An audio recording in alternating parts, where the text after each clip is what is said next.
Bom dia, boa tarde, boa noite para você que está acompanhando mais um AldeiaCast. A Aldeia Criativa proporciona esse bate-papo aqui toda semana para você. E eu gostaria de pedir para vocês, né, que você que está gostando do nosso conteúdo, curte o nosso vídeo e se inscreva no canal aí. E hoje temos mais um convidado aqui, né, Vinícius? Hoje para a gente falar sobre espiritualidade, Deus, religiosidade, está aí com a gente pastor Anderson. Tudo bom, pastor Anderson? É um prazer ter aí o senhor com a gente. Tudo bem, como você disse, né? Não sei em que horário que essa pessoa está assistindo esse podcast. Bom dia, boa tarde, boa noite para você. E é um prazer, uma honra estar aqui com vocês. E o pastor Anderson, nós vamos começar, queria saber, como a gente estava conversando aqui, eu lembro de você, né? A gente tudo ali do Santo André, né? Correto. Eu já estudei com seu irmão, né? O Edson, né? Isso. Amigão, conhecido, mora perto de casa ali também. E me conta um pouco da sua infância, pastor. Como que foi?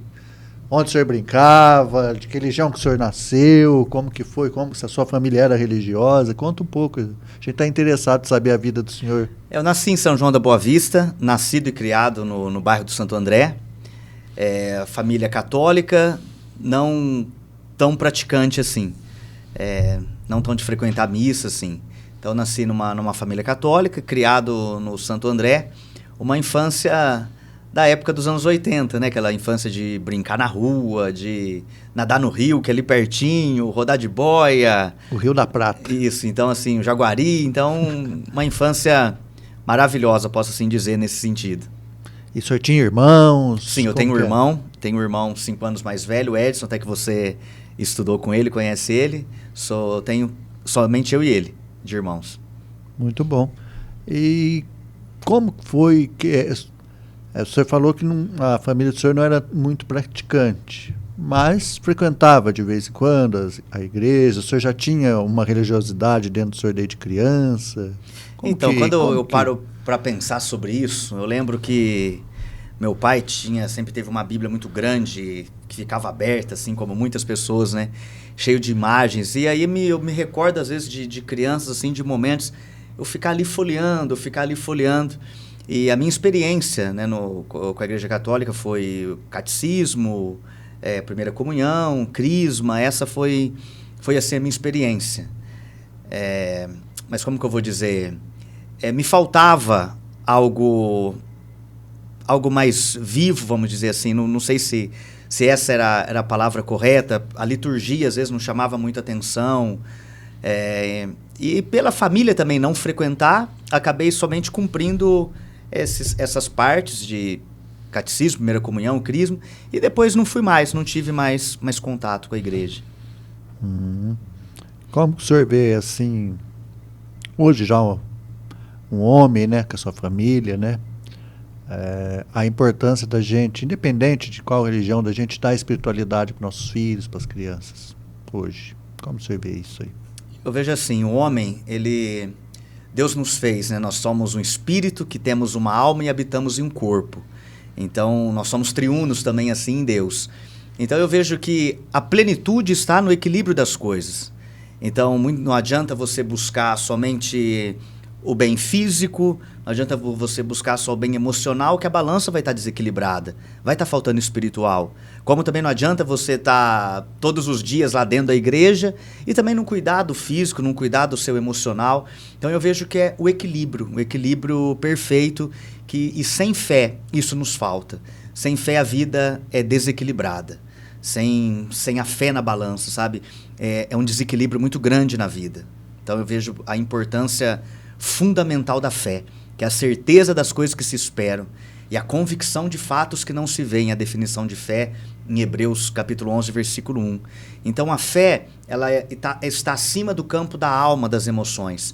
A fé está no campo das convicções e certezas das coisas que não se veem.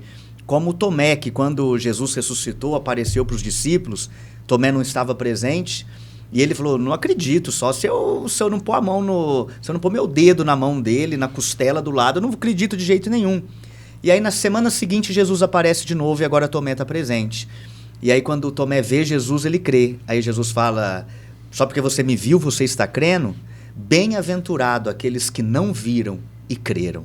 Então nós somos esses bem-aventurados que Jesus disse. Bem-aventurados aqueles que não viram, mas mesmo assim acreditam. Porque a gente sente, né? Até há um lance que a gente tem um pastor que falava sempre essas parábolas, né? Muito utilizado na época. Que você não vê o ar, né? Mas você sente, né? Então, acredito que o Espírito Santo, a palavra também é por esse lado. O senhor não acredita? Com certeza. A Bíblia diz que a fé vem pelo ouvir e ouvir a palavra de Deus. Jesus ele disse, as minhas palavras são espírito e vida. Então, quando a palavra é ministrada, a vida de Deus, o Espírito de Deus é ministrado, é liberado sobre nós. Por isso que tem esse sentir.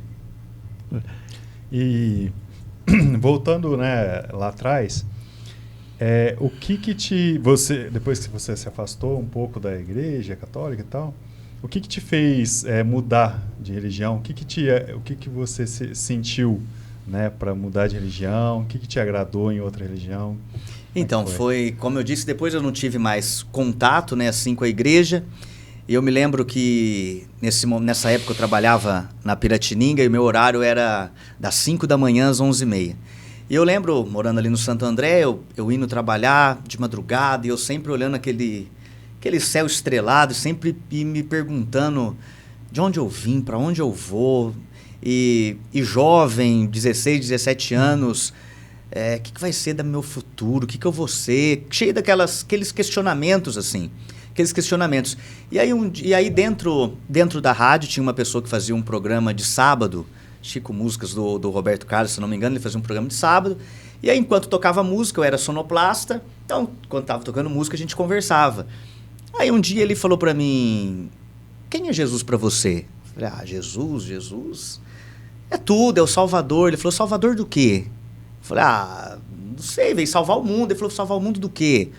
Acho que do pecado, da maldade. Daí ele falou, você quer conhecer mais sobre Jesus? Eu falei, claro que eu quero. Ele falou, podemos fazer um estudo bíblico? Eu posso começamos a estudar a Bíblia?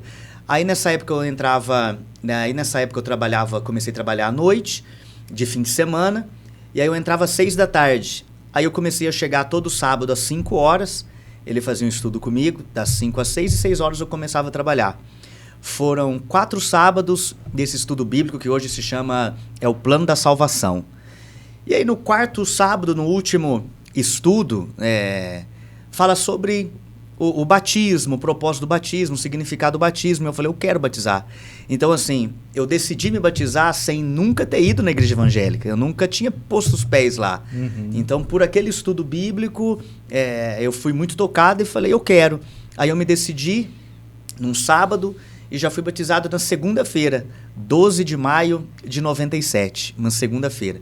Fui batizado na segunda-feira, aí o primeiro dia que eu fui na igreja foi no domingo seguinte. Aí no domingo seguinte foi a primeira vez que eu pus os pés na igreja, em maio de 97. Uhum. Então foi dessa maneira que eu cheguei. Cheguei já mergulhando assim de cabeça, me lembro, em 2 meses eu tinha lido o Novo Testamento todo e foi assim um mergulho, uma intensidade, em pouco tempo eu já estava liderando os jovens, fazendo grupo de teatro na igreja, então foi muito intenso. Isso em 97. E aí chegou 99, o ano do tiro de guerra. Aí foi um ano de frustração para mim, num certo sentido, e foi um ano que eu me afastei, me ausentei, me afastei da igreja. Porque como em 97 foi tudo muito intenso, 97, 98, ali eu queria ser missionário, e eu me lembro que uma igreja de Itu me ofereceu isso, nessa igreja tinha disso.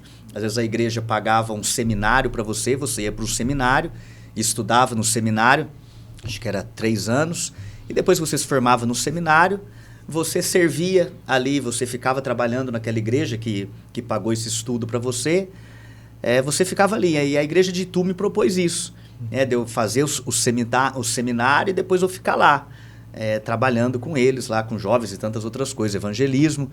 E aí eu queria muito, só que aí veio o tiro de guerra. E eu tentei de todas as formas me livrar do tiro de guerra, tentei de todas as formas, patrão escreveu carta, vereador, tentei de tudo, mas tem um texto que diz que a porta que Deus abre ninguém fecha, mas a porta que Deus fecha ninguém abre. Então eu não consegui com um vereador, não consegui com um patrão, não consegui com nada. Fiz o tiro de guerra e foi uma frustração muito grande para mim, porque eu queria ir embora. Queria ir embora, queria ser missionário lá em Itu, queria ir embora. E foi uma frustração com outras coisas que aconteceram também. E aí em 99 eu me afastei da fé, me afastei da igreja mais uma vez. E em 2021, pode perguntar? Mas o senhor voltou, em 99 o senhor afastou e ficou quanto tempo afastado depois? Aí em 2021, eu conheci, 99, 2000, 2021, eu conheci a que hoje é minha esposa. E ela ia na igreja, né? E eu não ia, e ela ia na igreja, ela ia na igreja. Aí eu comecei com ela, mas não me adaptei aonde ela ia. Aí uma pessoa no trabalho me convidou para uma célula na casa dele. Aí eu falei, Adriano, o Luiz me convidou para uma célula na casa dele, vamos? Aí nós fomos para essa célula na casa dele. Chegando na casa dele, quem liderava essa célula na época, inclusive era o Paulinho McLaren, ele que era o líder dessa célula, na casa do Luiz Alberto.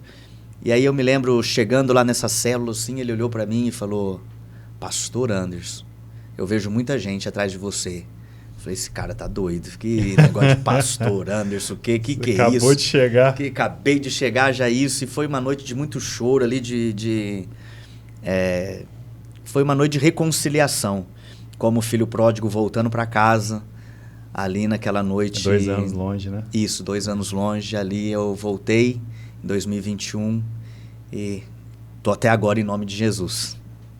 Nossa, bela história. E vamos falar um pouco da história da sede, da igreja, né? Então, vamos começar agora a contar um pouco do nascimento, né, da igreja, né? Cristã Transformando Vidas, né? Como é que surgiu, né, essa ideia de fundar essa igreja aqui em São João, né? Porque inicialmente ela não era fundada aqui em São João, né? Isso, então assim, até sobre, eu costumo dizer que é igual o dom, igual o chamado. Tem coisas assim que não é você que escolhe, você é escolhido. E tem coisas que vão nascendo no meio do caminho, tem coisas que vão se renovando no meio do caminho, né? Assim como tudo nessa vida. Então começou como Assembleia de Deus do Bom Retiro, que não foi eu o pastor que começou esse trabalho aqui. Foi um pastor que veio de São Paulo, né? Tinha até uma reunião na casa de um casal que a gente conheceu numa igreja. E aí esse pastor de São Paulo, amigo deles, começou a vir para cá nessa casa. Aí essa família um dia me ligou, falou, quero que você conheça esse pastor. E aí eu fui nessa reunião na casa dela, conheci esse pastor, me encantei assim com o jeito, com a visão e tudo mais. E aí ele era de São Paulo, e ele trouxe aqui em São João a Assembleia de Deus Bom Retiro, que a sede era em São Paulo e tinha filiais em todo o Brasil. E aí eu comecei a ir. Só que como eu disse, né, desde 97, eu sempre fui muito intenso de entrar, de ler, de me envolver, não consigo ser de ficar só no banco assistindo. Então nisso, eu estava também em uma outra transição, porque eu estava numa igreja e também já estava envolvido, já estava sendo preparado para ser pastor, estava com um trabalho em Casa Branca, uma célula estratégica com o objetivo de se tornar igreja. Então a gente começou numa casa em Casa Branca e cresceu, fomos para um salão, aí depois para um salão maior, lá em Casa Branca, só que tinha um conflito, que eu estava noivo e a gente estava construindo aqui em São João. E aí começou aquele conflito, mas eu não sinto que é para eu ir embora para Casa Branca, não sinto que é para eu ir para Casa Branca. E começou aquele conflito, e o pastor, não, vocês têm que ir para Casa Branca, vocês têm que ir. E é um conflito muito grande, a gente construindo aqui, falando, Deus não é Deus de confusão. E seria a segunda vez também que você não sairia daqui, né? Isso, exatamente. Alguma coisa estava me segurando. E sabe, Eren, até no início do ministério, tem uma coisa assim que sempre... Jesus, ele falou assim certa vez, que Jesus ele chegou em Nazaré, onde ele cresceu, ele nasceu em Belém, mas cresceu em Nazaré. E quando ele chegou em Nazaré e começou a pregar, as pessoas ficaram maravilhadas com a pregação dele, mas falaram assim, mas não é esse o filho do carpinteiro? Não é ele o filho de Maria? E aí as pessoas desprezaram, trouxeram para o comum e não aceitaram. E a Bíblia diz que ali ele não fez muitos milagres por causa da incredulidade do povo. E aí Jesus ele disse assim, um profeta não tem honra na sua própria terra. Então, assim, isso eu peguei tanto para mim que eu tinha sempre esse desejo de ir embora, que eu falei, aqui em São João tem a minha história, minhas falhas, tá tudo aqui minha história. Eu falei, aqui eu não vou ter crédito. Então, eu sempre quis ir embora. E aí, quando teve essa transição que eu falei, não é eu ser pastor em Casa Branca, eu não quero, a minha esposa também. E aí nós saímos desse ministério e conhecemos esse pastor do Bom Retiro, que estava começando a igreja aqui em São João, que começou lá no Boliche. E aí eu chegando, frequentando lá, só que como eu já estava sempre envolvido, ele já me colocando para pregar, aí ele me colocou de sábado para cuidar dos jovens, aos sábados, só que ele começou a ter problemas familiares, coisas de questões pessoais, e começou a se ausentar muito, e eu comecei, praticamente eu estava lá na frente ministrando.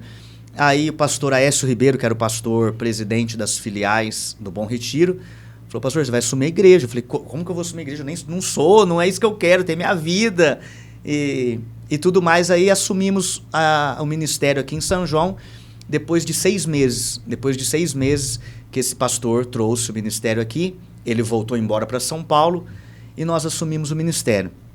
Permanecemos uns 5 anos ainda no Ministério Assembleia de Deus Bom Retiro.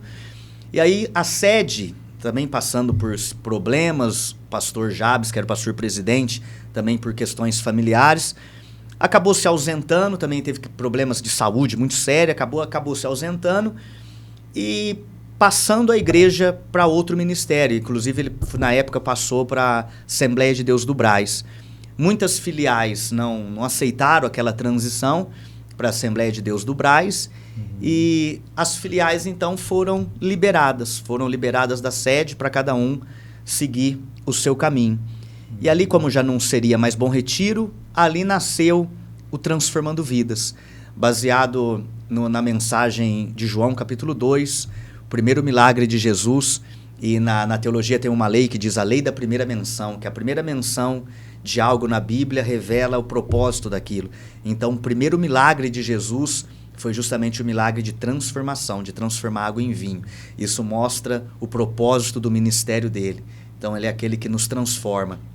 E estávamos numa semana de jejum, de oração na igreja, e essa mensagem de João 2 veio muito forte naqueles dias, a transformação da água em vinho. Olhando para a minha própria história, olhando para a vida de todos, eu falei, não, essa é a marca dessa igreja, transformando vidas. Só que sempre aquele negócio, às vezes você pensando muito no que os outros vão falar, no impacto que dá, falatório, então nós pensamos assim, não, vamos manter o Assembleia de Deus para não chocar tanto, vamos manter o Assembleia de Deus e a gente acrescenta o Transformando Vidas. Só que o Transformando Vidas foi uma marca, algo que nasceu mesmo em Deus, e foi o que fixou o Transformando Vidas, o Transformando Vidas, o Transformando Vidas.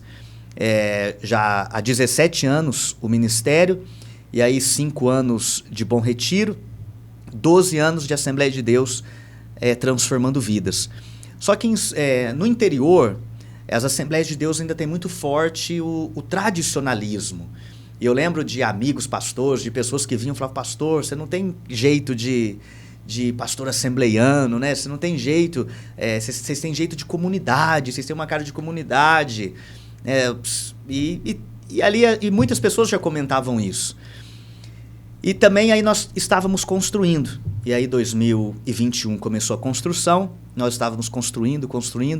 Eu falei, olha, já vamos para uma mudança, já vai ter uma mudança, a nossa construção, a sede. Eu falei, agora é a hora de assumir, né, o Transformando Vidas. E aí, mais uma vez, como a gente sempre fala, né, não fazemos nada também só no ímpeto da emoção. Mais uma vez, em uma semana de oração e jejum com a igreja, aí nasceu. E foi uma coisa assim tão impressionante, e eu pedindo de Deus confirmação.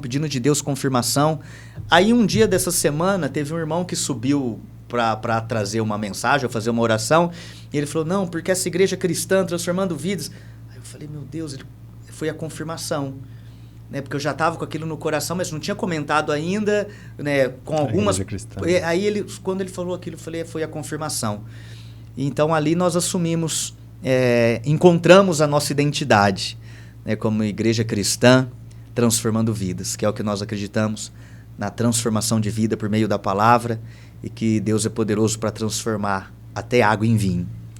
E essa mudança de nome, ela ocorreu ainda lá na Durval Nicolau, né? Isso, ainda na Durval Nicolau. Que aí você procurou a gente criou a logomarca e tal. Exatamente, né? Uma parceria antiga já, exatamente. Então, isso que eu ia falar, a gente já conhece, o Anderson já é nosso cliente e amigo, né? Posso dizer assim, quando eu trabalhava na TV União, a gente editava, né? Você tem um vídeo, era de 15 minutos, né? Você tinha Isso, tinha um programa, tinha um programa na TV União. Isso. Era meia hora o programa. Meia hora, isso. A gente começou editando lá, né? Muito interessante. Pastor Anderson, além dele pastor, ele tem um vínculo com a comunicação, né? Trabalha em rádio, TV. Então, eu até fiquei surpreso, né? Eu não sabia dessa história que você trabalhava, você era sonoplasta, então... Isso. Por isso que eu digo que a gente não escolhe, a gente é escolhido.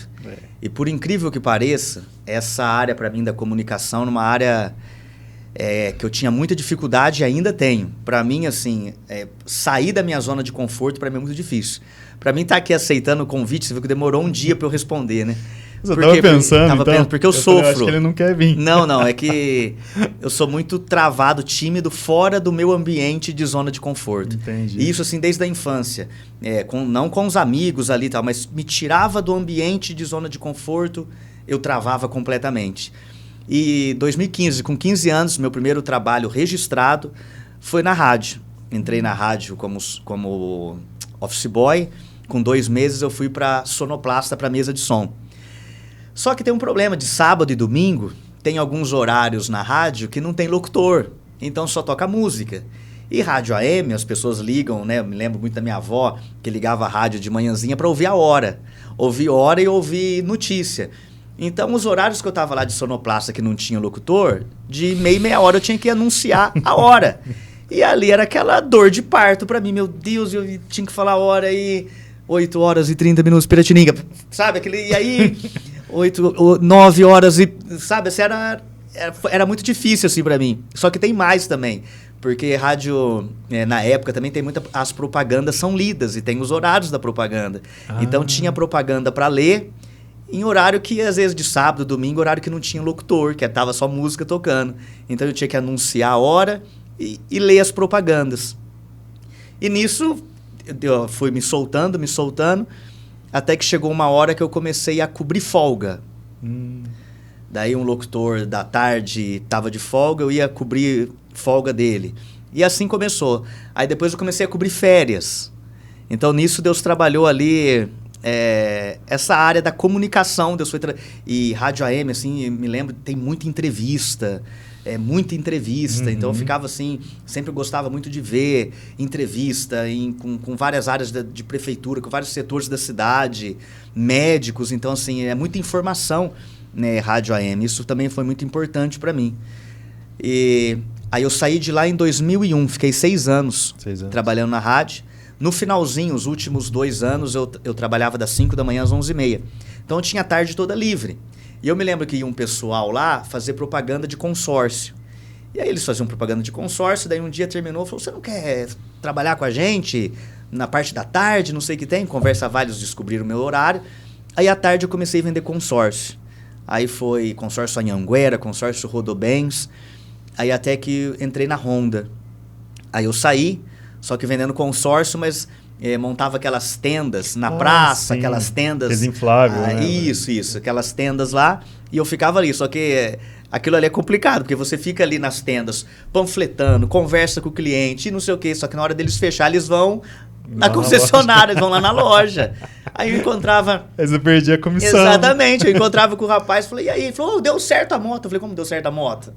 Não, fui lá e fechei. Falei, As pessoas não sabem, né? Isso, exatamente. Então, na verdade, era uma propaganda, assim, ali. Uhum. Aí, dali, eu entrei no Sempre Vale. Entrei no Sempre Vale, no caixa do Sempre Vale. Só que daí o Luiz Alberto, que foi um também que teve um programa na rádio de domingo, acho que era de domingo à tarde, ele fazia parte dos frios, de oferta relâmpago e tal. O Luiz é um que ficava com o microfone. Isso, exatamente, é o próprio. Que ele era dono de som também, já mexeu com ele. Isso, exatamente, o próprio. Sim. Aí o Luiz me viu no caixa e falou, não, você não vai ficar aí no caixa não, você vai vir aqui para os frios. E eu sem entender, daí ele me conseguiu né? Ele me tirou do caixa, com 2 meses também, me levou para o setor de frios. Falou, não, porque você trabalha na rádio, você faz programa e tudo mais, então você vai anunciar as ofertas. Eu falei, meu Deus, foi outro problema. Porque uma coisa é você falar no estúdio, fechado ali, ninguém, não né? vê ninguém. Agora eu dentro de um mercado, anunciar a oferta foi outra saída da zona de conforto. Agora eu vejo Deus trabalhando em mim a comunicação em público. E aí eu lembro que eu me escondia assim em um corredor que não tinha ninguém. Eu ia para um corredor que não tinha ninguém. Aí, oferta relâmpago, hoje leite, não sei o que tem. Aí eu chegava alguém, eu travava. Mas aí foi também, se quebrou também isso. Então eu vejo que Deus foi trabalhando na minha vida para esse momento. Porque era uma área muito difícil. Quando eu me converti em 97, em julho, tem um acampamento nessa igreja que vai todos do Brasil, todos os jovens. Eu fui para esse acampamento em São Paulo, em Budas Artes. Fui para esse acampamento lá, chegando lá, mais de 100 jovens, e eu travei. Sempre esse ambiente fora da minha zona de conforto, eu travo, não consigo puxar conversa, fico nervoso. E eu travei. Aí tinha um dos monitores ali, Daniel, nunca vou me esquecer. Foi fisiculturista na juventude, ele já era senhor, ainda era um senhor fortão. E o Daniel percebeu isso, o acampamento era de sábado até o outro sábado. No domingo ele me chamou. Ele falou, Anderson, eu percebo que você está isolado, o que acontece? Eu falei, Daniel, eu sou muito tímido, eu tenho problema, assim, de sentimento de inferioridade. E eu travo, não consigo puxar assunto com quem eu não conheço, e eu travo. Aí eu nunca vou me esquecer que o que ele falou para mim foi libertador para minha vida. Ele disse, Anderson, no mundo já tem muita gente para falar. Seja você o ouvinte. As pessoas estão precisando de alguém que ouça elas. E tem até um versículo que diz, seja sempre pronto para ouvir, tardio para falar e tardio para se irar. Ele falou, as pessoas precisam de gente para ouvir. E tem outra coisa, o medo só se vence agindo. E naquele acampamento, todo dia, eles escolhiam um acampante para trazer uma mensagem rápida. Aí ele falou, isso era no domingo, ele falou para mim, amanhã você vai trazer a mensagem. Eu falei, imagina, Daniel, imagina. Ele falou, medo só se vence agindo. Não dá para esperar sentir coragem. O medo você vence agindo. As coisas que o senhor foi sempre do dia pro outro. Você vai amanhã, você vai amanhã. E aí foi a minha primeira experiência de pregação. Primeira experiência que eu tive, que as pessoas têm dificuldade em ler a Bíblia e trazer para a realidade e aplicar aquilo na realidade. Então eu nunca vou me esquecer da minha primeira mensagem, porque ele falou aquilo, já me deu desinteria, eu já não conseguia dormir, mas eu peguei a Bíblia para ler e fui folheando, e a primeira mensagem que eu tive, assim, esse impacto, essa experiência, de ter essa experiência com Deus, de trazer para a realidade e passar, foi a mensagem do cego de Jericó. Bartimeu, um cego, ficava à beira do caminho pedindo esmola. Aí um dia ele ouviu um barulho, perguntou, que barulho é esse? Aí falaram para ele, é Jesus de Nazaré que está passando. Aí ele começou a gritar, Jesus, filho de Davi, tem misericórdia de mim. Jesus, tem misericórdia de mim. Só que a multidão mandava ele ficar quieto, se calar. Literalmente a multidão mandava ele calar a boca. Mas a Bíblia diz que ele, ao invés de se calar, ele cada vez gritava mais alto. E quando eu estava lendo aquilo, foi a primeira experiência que eu tive, Deus falando comigo, grita mais alto que essa timidez, grita mais alto que essa baixa estima, grita mais alto que a tua insegurança. E essa foi a mensagem que eu ministrei na segunda-feira naquele acampamento, para gritar mais alto. E depois daquele acampamento, a minha vida mudou, assim, depois daquela segunda-feira. Porque depois daquela segunda-feira, os jovens do acampamento começaram a me procurar.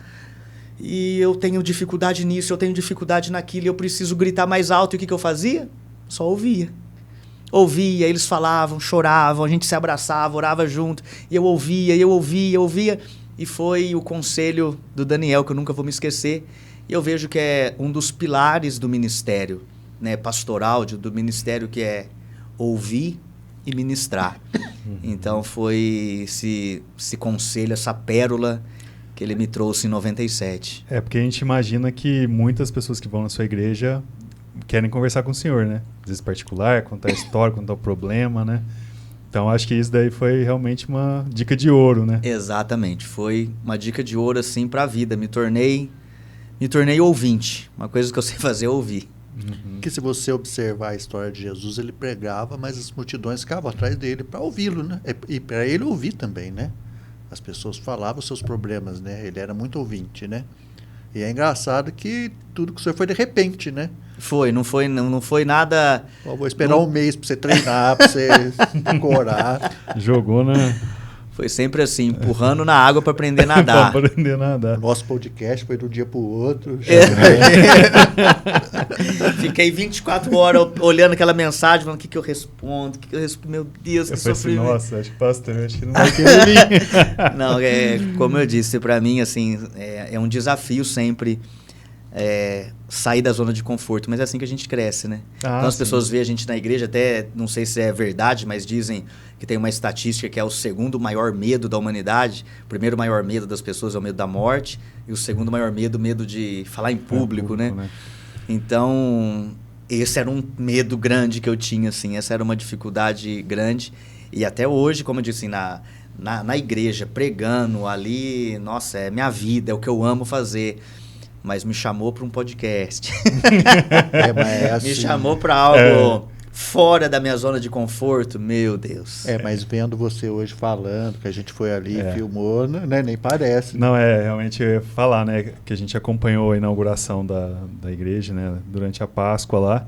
E, nossa, é que a gente não consegue mensurar, mas tinha muita gente lá, né? Tinha. E eu imagino se eu subisse lá em cima, eu ia cair duro. De medo de falar. Mas agora de Casa Nova, eu confesso também que eu fiquei... que dá uma outra amplitude, né? Isso. Que uma outra amplitude. Lá e você vê... A emoção de ver, meu Deus, chegou o dia, aconteceu. Uhum. Então... tem isso também, né? Você estava emocionado porque é um sonho, não só seu, mas de todo mundo ali, essa construção nova, né? Exato. E um sonho que muitas vezes...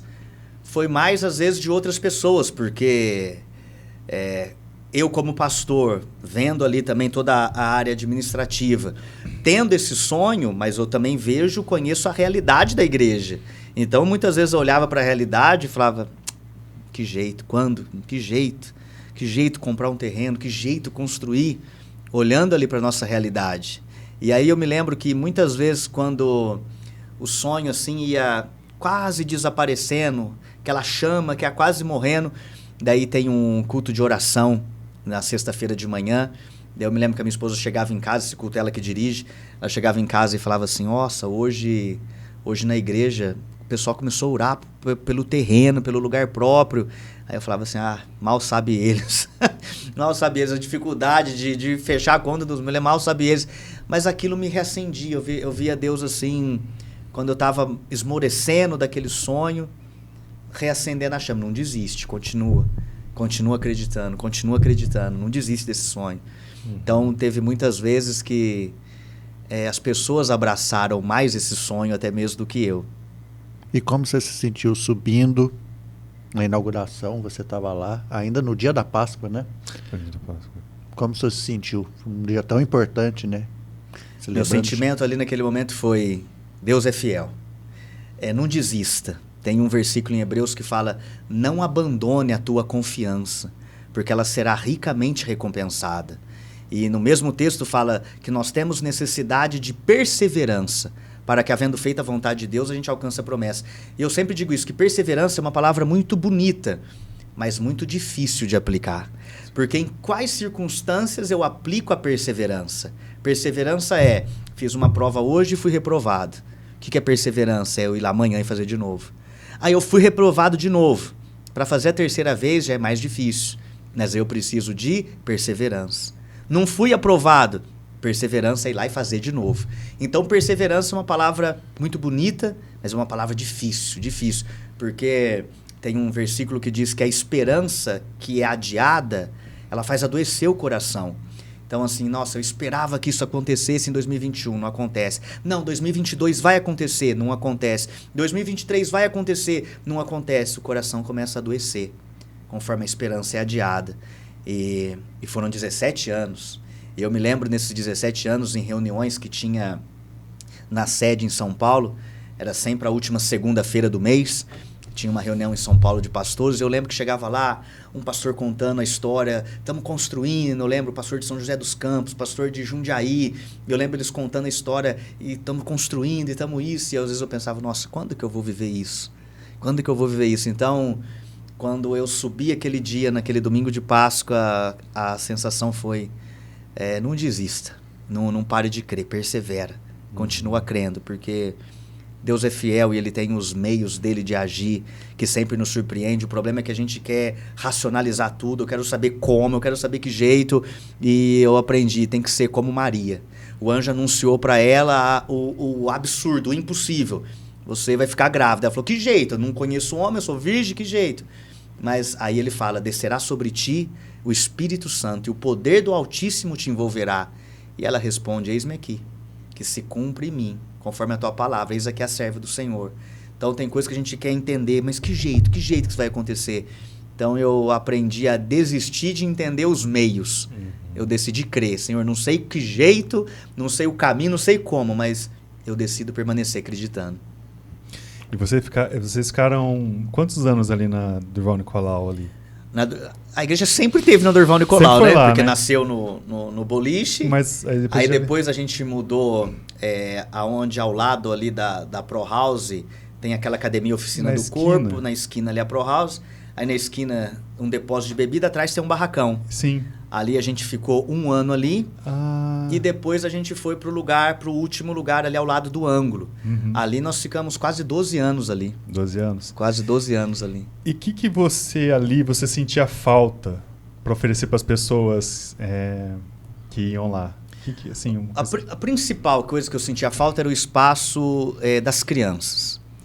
O salão ali me oferecia super bem ao que a gente fazia, mas o espaço das crianças era um espaço precário, um espaço pequeno, então aquilo sempre foi assim o meu desconforto, o espaço do Ministério Infantil, porque na verdade quando a gente alugou lá, a parte de cima ali é o mezanino, e a gente fez ali para ser o espaço infantil.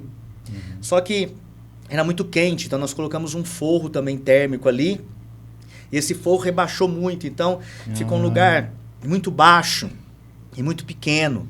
Então ali, porque Deus tem que deixar às vezes algum desconforto para a gente não se acomodar muito. E mesmo assim foram 12 anos.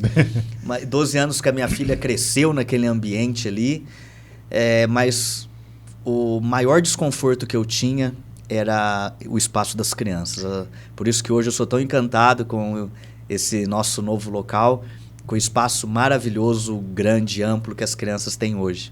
Você não vai acreditar, mas eu imaginei justamente isso. Quando eu cheguei lá e aí eu vi lá, falei assim, nossa, eu acho que o pastor sentia falta disso, né? Porque eu via a criançada correndo, brincando, aí tem... Você foi no ponto, no cerne da questão. Assim, eu acho que tem quase certeza. O salão ficou lindo, ficou maravilhoso, com uma coisa de cinema, o salão. As pessoas acham que o salão é meu xodó, mas não, meu xodó é a sala das crianças, ali o Ministério Infantil, porque essa era a área que doía meu coração, de ver aquele espaço pequeno, aquele espaço precário, mesmo a gente colocando ar-condicionado, mas nunca aquilo ali não me deixava em paz, o espaço das crianças. Então hoje o meu maior xodó, a minha alegria maior é o espaço ali das crianças hoje. A criançada se diverte lá, enquanto as pessoas são tocadas, né? E pastor, e quantas pessoas cabem lá hoje, né? Hoje tem 200 poltronas, né? Hoje cabem 200 pessoas, que na inauguração extrapolou. Sim, né? Gente em pé, mas gente sentada. Isso não proibiu ninguém de que também nos dias normais, assim, igual domingo, que é o maior fluxo, então nós temos 2 horários de reunião. Então tem o culto às 9 da manhã e tem o culto das 19 horas. Aí distribui, né? Isso, exatamente, aí distribui, que é a maior concentração no domingo. E qual a estrutura? Vamos falar da estrutura. Tem fora a sala da criança, tem o salão, ar-condicionado, caixa de som, né? Qual a estrutura que o senhor conseguiu montar, que foi do jeito que o senhor quis? O que o senhor pensou que o senhor queria, né? Outro ponto do meu desconforto, além da sala das crianças, outro ponto do meu desconforto era a questão acústica. Porque assim, embora nós ficamos ali 12 anos e nunca tivemos problema com o vizinho, mas eu sei que às vezes incomoda, né? Eu sei que incomoda o vizinho, então isso também me impedia de fazer alguns eventos, algumas coisas, porque né, não tinha questão acústica, aquela porta aberta, o som ia para a rua, apartamento do lado, gente morando. Então essa era uma outra questão também que pesava em mim. Falei, eu não quero ser incômodo para as outras pessoas, né? Então eu sempre sonhei também em ter um local próprio onde a gente pudesse ter um tratamento de acústica. E também foi algo difícil quando a gente começou a construir. Até tinha também... da prefeitura, requisitos ali, tinha também essa parte de acústica. E foi muito difícil a gente encontrar profissional gabaritado para isso. Muita gente, encontramos muitos curiosos, muita gente, não, faz isso, põe isso que resolve, põe isso, põe aquilo. Põe caixa de ovo. Isso, põe isso, não sei o que, e faz isso, outro dava outra ideia. Só que a gente precisava de um profissional até mesmo para emitir um laudo. Então tinha que ter um laudo para a gente, a questão da prefeitura, para a gente apresentar tudo mais. E aí eu consegui... eu tinha ido em 2022, eu fui para Israel com uma igreja de Goiânia, uma grande igreja lá em Goiânia, e lá eu peguei muitos contatos. E aí me passaram vários contatos. A poltrona foi contato que eles nos passaram, o som que a gente comprou foi contato que eles nos passaram. E nessa da poltrona, aí pergunta, porque aquele tipo de poltrona sempre faz em anfiteatro e tudo mais. Eu perguntei, e acústica? Como é que é essa questão? Daí nos passaram o telefone de uma empresa, e aí essa empresa até de Curitiba veio para São João, só que acabou não dando certo, mas o técnico da empresa foi liberado para ele pegar por fora o serviço, que a empresa também estava cheia e tal. E aí então foi um técnico de Curitiba que veio, mediu, fez todos os estudos, o que precisava do isolamento acústico, porque não é só o isolamento acústico que é para o som não sair. Aí tem também o tratamento acústico dentro da questão de qualidade. Então isso era uma coisa também que me incomodava lá no outro, que agora a gente conseguiu realizar esse sonho de ter esse isolamento acústico e o tratamento acústico para trazer qualidade, porque o transformando vidas, né, a gente crê que a transformação é por meio da palavra. E se você está num lugar que a acústica é ruim, a palavra embola, o som é ruim, aí o som tem que aumentar porque não tem qualidade, aí é ruim demais. Ao invés de ganhar, você perde, a pessoa sai incomodada com o barulho na cabeça. Então a gente conseguiu realizar esse sonho também, de ter um som, um equipamento hoje de qualidade, ter esse isolamento acústico e o tratamento acústico. Tem aquele forro. As pessoas acham que às vezes é enfeite, aqueles forros. Não, mas aquele forro, tudo tem um porquê, também é de tratamento acústico. Então, foi mais uma questão, um sonho realizado. Além da sala das crianças, também essa questão do isolamento acústico. Aí a gente tem liberdade para fazer noites com jovens, fazer vigília, sabendo que nós não estamos incomodando ninguém. Tem outras salas também, fora da criança? Tem a sala das crianças, tem a sala das crianças, tem o salão principal, tem o meu escritório e tem estacionamento. E tem o estacionamento. A parte de cima são salas de aluguel, mas ali não pertence à igreja. Sim. Ali não pertence a nós. E ali, assim, uma coisa que foi muito legal, que atrás ali tem uma janela, né? Que tem uma visão ali muito legal da cidade, das árvores ali, né? Ficou muito legal aquela parte de trás, né? Isso, e ali também foi uma luta para mim, porque assim, como eu até comentei, não lembro se foi na inauguração, teve um dia que eu comentei, quando a gente fez aquela laje, quando concretou aquela laje, teve um final de tarde que eu tava lá até para molhar a laje, e aí eu tirei foto do pôr do sol. Aí uma pessoa comentou na minha foto, no Stores, nossa, a nossa igreja vai ter uma vista linda. Aí eu falei, vista linda? Sendo que é tudo parede? Que vista linda? Como assim vista linda? E aquilo ficou na minha cabeça. Nossa, nossa igreja vai ter uma vista linda. E aquela imagem do pôr do sol. Daí eu procurei o Gustavo, no arquiteto, e falei, olha, uma pessoa falou isso, comentou isso, não tá na minha cabeça. Tem como alguma coisa pra gente aproveitar aquela vista? Aí ele falou, a gente pode pôr um vidro aqui. Aí foi mexendo na planta, mexendo no projeto, até colocou o vidro. Só que aí veio uma outra questão. Vidro e acústica não combinam. São inimigos entre si. E também até procurei igrejas para fora. Uma igreja também que eu fui ver, que teve problema, que é um prédio antigo, em um lugar antigo que eles não podem mexer, porque é questão de patrimônio, não sei o nome tombado, correto. Né? Isso, eles não podem mexer. tem a Igreja do Nazareno em Campinas, e eles tiveram que revestir os vidros, tudo assim, revestir os vidros. Não me faz coisa com vidro, por favor, pelo amor de Deus. Mas aquilo dentro de mim, da nossa igreja, tem uma vista e aquele vidro, e no projeto ficou tão lindo, tão lindo. E aí esse senhor que fez a questão da acústica, ele falou, não, mas tem um vidro acústico, tem um vidro próprio para isso.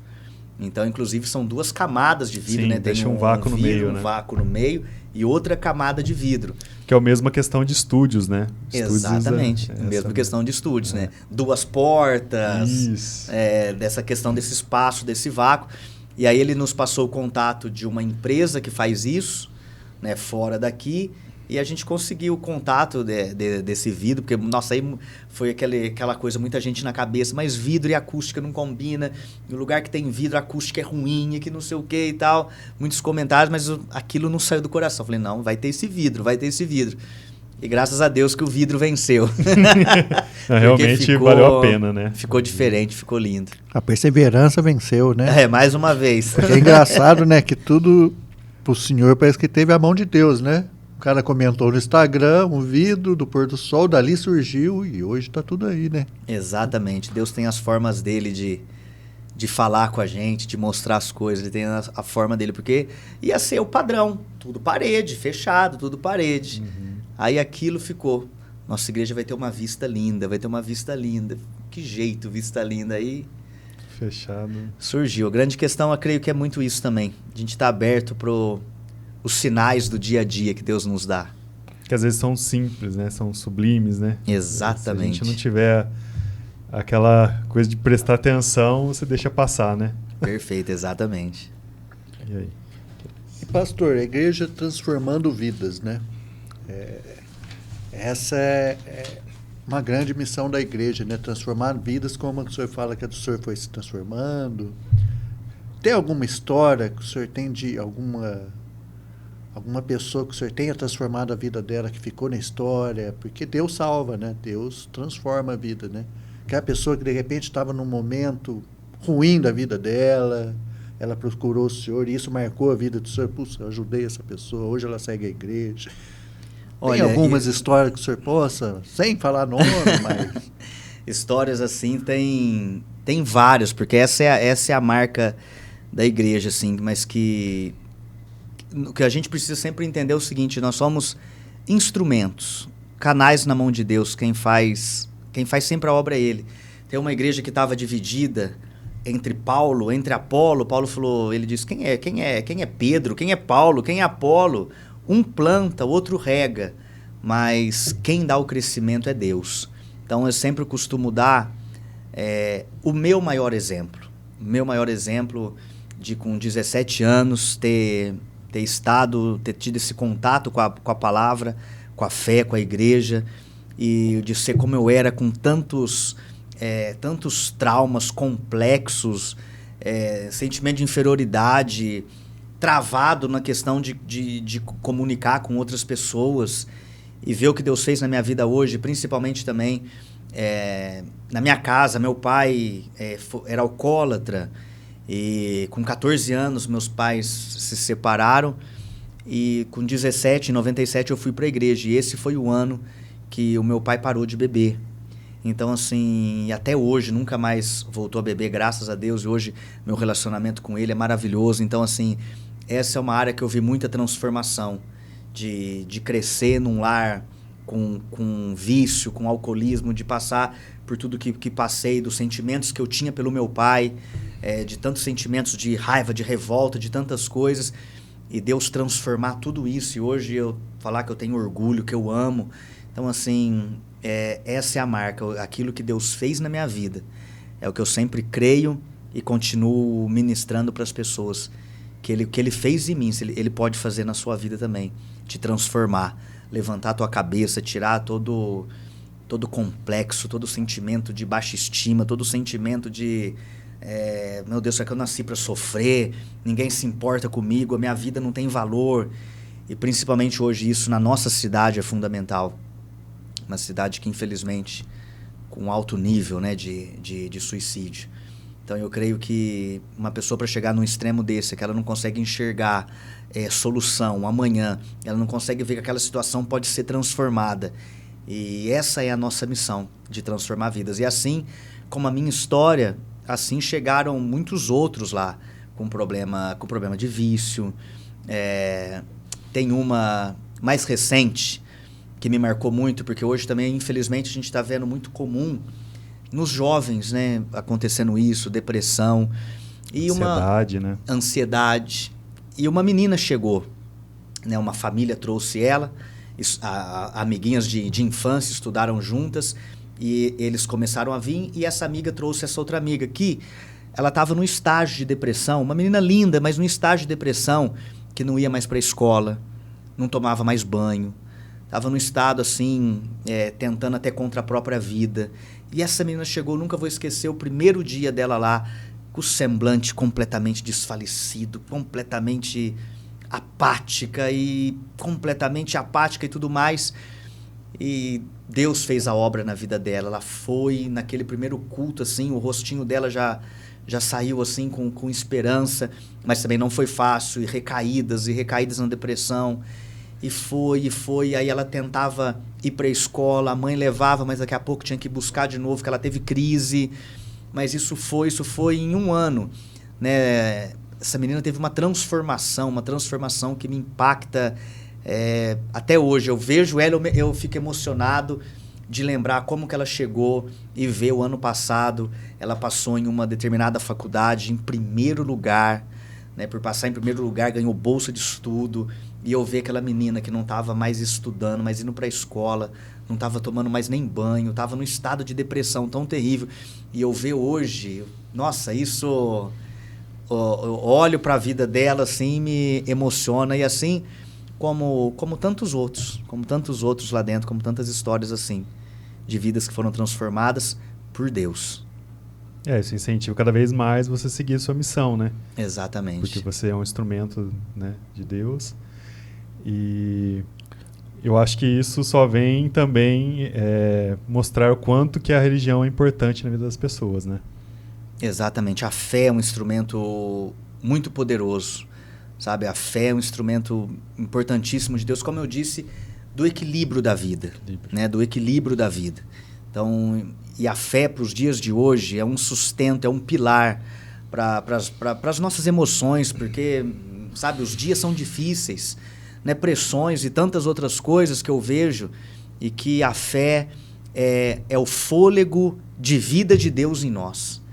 Então, assim, a fé nos sustenta, a fé é aquilo que faz você acreditar num novo amanhã, que hoje pode ter sido difícil, mas, como diz o salmista, né, o choro pode durar uma noite, mas a alegria virá pela manhã. Então, a fé é aquilo que me dá essa esperança, essa certeza, não, um novo amanhã vai chegar para a minha vida.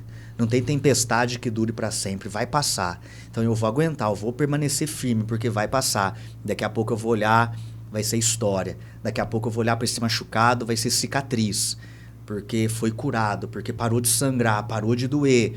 Mas no momento da dor, o que te sustenta muitas vezes ali é a fé. Principalmente, o senhor tocou num assunto muito interessante, né? Matérias que a gente lê, né? Até científicas, né? Falam hoje sobre a quantidade de depressão em jovens, né?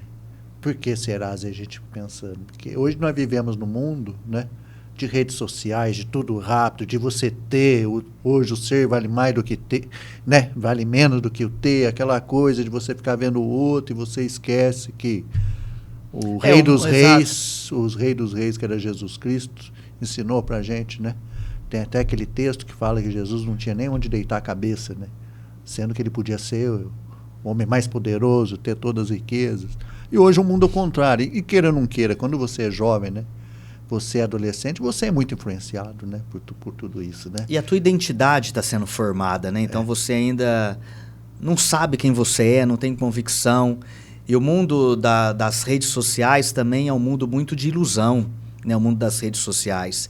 E é onde as pessoas ainda olham para as redes sociais e ficam imaginando que aquela blogueira, que aquele blogueiro tem a vida perfeita, imaginando a vida perfeita. Então, o mundo das redes sociais muitas vezes é um mundo de maquiagem, de ilusão. né, que por detrás das câmeras, por detrás da cortina, todo mundo tem a sua realidade, né? Todo mundo tem seus momentos, tem a sua história difícil, tem suas noites de choro no travesseiro, mas é que as pessoas às vezes só vê aquilo que está na tela. E aí começa a comparação, os padrões desse mundo, os padrões de beleza, padrões de sucesso, né? Agora mais um padrão que entrou, uma praga de um padrão que entrou, não, porque você tem que você vai juntar o teu primeiro milhão até os 30 anos, agora a meta é juntar milhão, agora a meta é não sei o quê, né? Dessa era de, muitas vezes, de coaches, de tantas coisas assim, e o jovem é muito influenciado, que não tem a sua identidade formada, ainda não sabe muito quem são. Por isso que eu volto a dizer que eu me lembro com 16, 17 anos indo trabalhar com todas essas questões. Nossa, de onde eu vim, para onde que eu vou? O que vai ser da minha vida? O que vai ser do meu futuro? Será que um dia eu vou ter uma família? O que eu vou ser? Será? O que vai ser do meu amanhã? As incertezas, as inseguranças. E também muita pressão já muito cedo nos jovens, né? Já muito cedo eles têm que decidir o futuro, que o vestibular, para qual curso você vai prestar, e você vê que muitos ali não sabem. Tem pessoas que já têm uma convicção de muito cedo, sim, mas é exceção, não é regra. Muita exceção. A regra, sim, é a pessoa não saber ainda o que quer. Aí tem pressão de família, não, quero que você seja médico, professor, quero que você seja isso. Pressão da sociedade, de aonde qual profissão você é mais bem sucedida, onde está o dinheiro.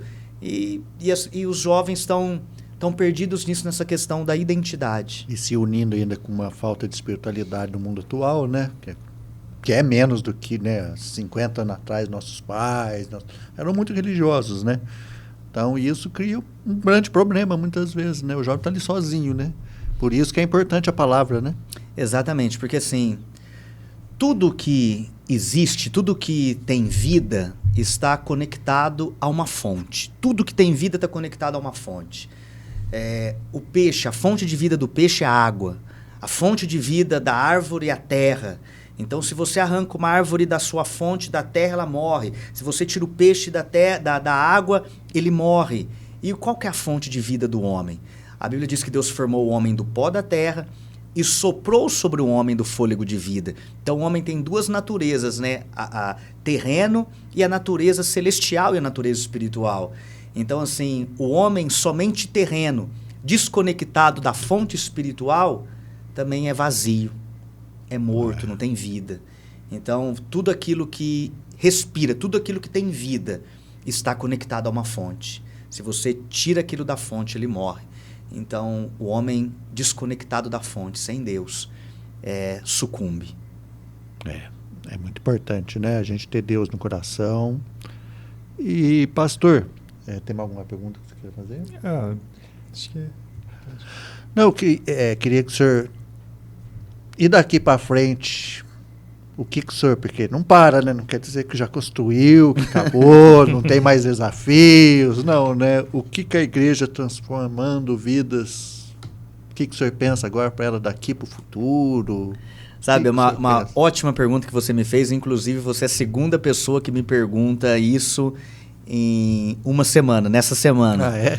Porque assim, eu costumo falar, que eu tenho respondido é justamente isso para as pessoas.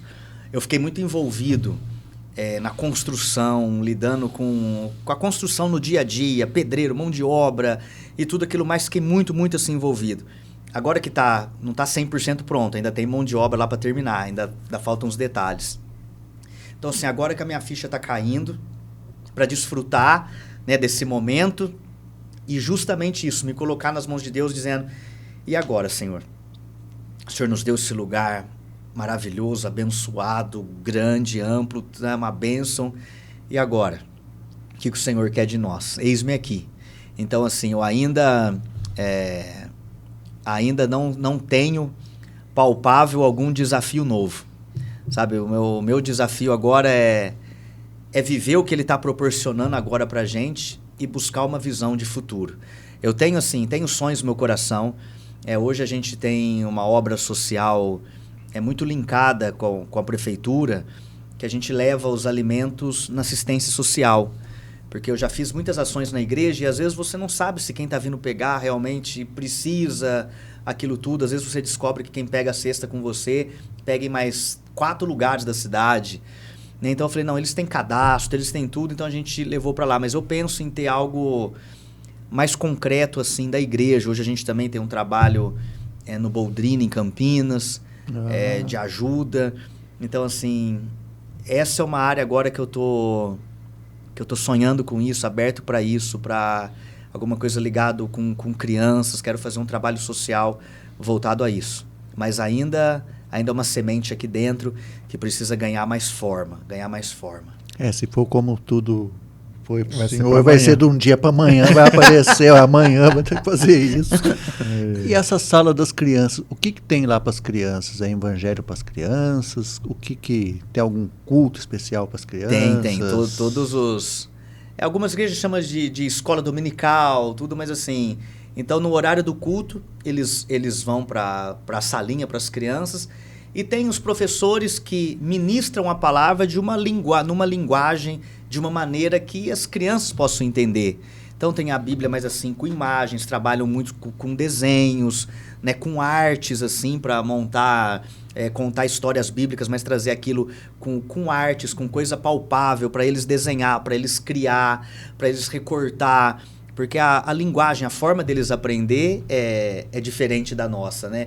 Então, ali, eles separados ali naquele espaço, os professores trazem, assim, a Bíblia numa linguagem que eles possam entender, de uma maneira mais, assim, colorida, mais infantil, que eles possam ver com bonequinhos, fantoches, com isso, aquilo, outro. Então, tem várias formas ali, porque criança também, para você, precisa variar para aprender a atenção deles. Se toda aula, não, agora vai para a classinha, e for aquilo assim, você não prende eles. Na próxima eles já estão... Isso, então tem que criar um jeito de recreação, que eles aprendem brincando também, dinâmicas com eles, então... De uma forma lúdica, né? Isso, perfeito. Então... Sabe que porque, assim, a minha filha... falei com o senhor, né? Até preciso levar ela lá. Ela adora Jesus, né? Amém. Tal. Aí um dia eu contei, né? Eu tenho um livrinho lá que ele é meio infantil e contei a história de Jesus. Isso era de noite, umas 8, 9 horas da noite. Aí contei, mas contei até a história que Jesus morreu, né? Foi preso na estaca, na cruz. Aí quando eu vi ela acorda 10 horas chorando, que estava com dó de Jesus. Aí eu tive que contar a história, que ele ressuscitou. E ela gosta muito. E a gente eu penso, né, que eu falei com o senhor, né, a gente dá religiosidade para os filhos, né, que 8 anos daí vai crescendo, né, já vai tendo uma base, né. E como a Bíblia fala, ensina a criança no caminho que deve andar, porque mesmo depois que for velho, nunca mais se desviará dele. E assim, criança assim, surpreende a gente. Sim. Que você ministra para eles traz assim para uma vivacidade aquilo, às vezes maior que do adulto. Como você disse, contou a história para sua filha até a cruz, ela não dormiu, acordou chorando. Entendeu? Ela vivenciou aquilo, sabe? Tomou posse daquilo de uma tal maneira. Então eu vejo que às vezes as crianças, você ensina, chega uma hora que a criança está te corrigindo. Entendeu? Chega uma hora que a criança tá, porque elas têm uma pureza que pegam aquilo. Por isso que Jesus falou, né? Que o reino pertence às crianças. E que a gente tem que ter o coração como delas. Aquele dia lá eu estava entrevistando sua filha, ela falou que chama Sementes do Bem, não, como é que é? O Ministério Infantil? Não, sementes transformadas. É alguma coisa assim, isso, eu achei muito legal, achei muito legal o nome. O senhor está de parabéns aí pela conquista. Obrigado. Está de parabéns, né? Sim. Uma bela igreja. E como a gente fez a entrevista, não só a beleza da igreja, mas o que vai, o Espírito Santo que está ali dentro, né? A palavra. É o principal, porque sem Deus o prédio pode ser de ouro, vai ser vazio. Então, o que traz vida é a essência. E a essência é Deus, a essência é o Espírito Santo. Então, pode ser um prédio, um local mais luxuoso, mais confortável, mas se não tiver a vida de Deus lá dentro, é vazio. Como também pode ser o lugar mais simples do mundo, mas onde tem a palavra de Deus, onde tem a vida de Deus, se torna um local mais rico do mundo no sentido espiritual. Então, o que a gente não pode jamais tirar de vista, jamais perder, é a essência. A essência que nos trouxe até aqui. É essa essência que vai nos levar para os próximos 17 anos, né, para aquilo que Deus tem para nós. Então, é a essência. Pastor Anderson, então, se você quiser, né, fazer um convite, né, para quem quiser conhecer os horários, o endereço, tudo aí. Pode ficar à vontade, cara. Para a câmera Pra aqui. câmera. É, pode. Você é meu convidado, mais que especial, para nos fazer uma visita, para conhecer, né, esse novo local, esse sonho realizado, né, na Igreja Cristã Transformando Vidas. Fica na rua Joaquim, né, Alfredo de Almeida, número 199, a rua de trás do McDonald's ali. Então, nós temos reuniões de quarta-feira, às 19h30, aos domingos, às 9 horas da manhã e também às 19 horas. E aqueles que gostam de oração, tem sexta-feira, 7 horas da manhã, culto de oração. Então, quarta às 19h30 e domingo, né, às 9 da manhã e às 19 horas. Veja, melhor horário para você estar presente, vai ser um prazer. Quero te dar um abraço, quero te conhecer. Vai ser um prazer você estar conosco. Obrigado. E uma mensagem também para as pessoas, para o público em geral, para que tenham fé, que tenham perseverança, né? Como o senhor contou a história do senhor. Se quiser também deixar uma mensagem para as pessoas. A mensagem que eu deixo é o tema, né, do ministério que Deus nos deu, transformando vidas. Em João capítulo 2 vai falar do primeiro milagre de Jesus. E o primeiro milagre de Jesus não foi curando alguém doente, o primeiro milagre de Jesus não foi ressuscitando ninguém que morreu, mas o primeiro milagre de Jesus foi uma festa num casamento. Então eu costumo dizer, hoje as pessoas chamam Jesus para o hospital, chamam Jesus para os velórios, mas Jesus tem estado presente na tua festa. Jesus tem estado presente nos seus momentos bons, nos seus momentos de alegria. Então, o primeiro milagre de Jesus foi em uma festa de casamento, onde ali acabou o vinho. E vinho na Bíblia representa alegria, representa o Espírito Santo. E são várias as vezes na vida que o vinho acaba. Diante de decepções, diante de frustrações, o vinho acaba. Mas quando Jesus está presente, a palavra que eu deixo para você é: não desiste. Talvez hoje acabou o vinho da alegria, acabou o vinho da esperança. Um dia Davi fez uma oração para Deus dizendo: Senhor, restaura na minha vida, traz de volta a alegria da salvação. Aquele rei, aquele grande homem de Deus tinha perdido a alegria, mas ele fala para Deus: traz de volta a alegria. Então eu não sei a área que o vinho acabou na tua vida, mas eu sei que tem um Cristo que transforma água em vinho, que traz vinho novo para você. E o vinho novo de Jesus é melhor do que o anterior. Então ele tem uma alegria nova, ele tem uma esperança nova, ele tem algo novo para fazer na sua vida. Não desista de crer. Permaneça crendo, persevere em nome de Jesus.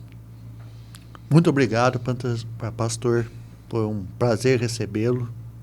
Eu que agradeço esse desafio, me fazer ficar nervoso, me fazer mais uma vez enfrentar isso, de sair dessa zona de conforto, mas foi maravilhoso. Obrigado, sucesso para vocês, que vocês cresçam e prosperem cada vez mais. Muito obrigado. Obrigado, Anderson, pela sua participação. Obrigado para você que estava acompanhando mais um Aldeia Cast e até o nosso próximo episódio.